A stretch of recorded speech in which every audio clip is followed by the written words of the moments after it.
Čo by primelo pani vyšetrovateľa, pani prokurátorku k tomu, čo sa musí stať na to, aby to nezamietli pod koberec? Oni vyšetrujú to, čo chcú, to, čo nechcú, to nevyšetrujú. A to je naozaj pravda. Jednoducho selekcia je absolútne extrémna. Všetci sme ľudia, všetci máme svojich známych, kamarátov, príbuzných.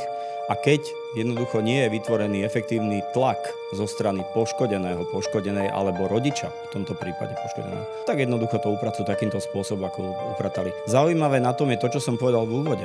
Takže ten prvotný dôvod vyšetrovania bolo to, že riaditeľ a učiteľ v jednej osobe zaútočil na malého Edka.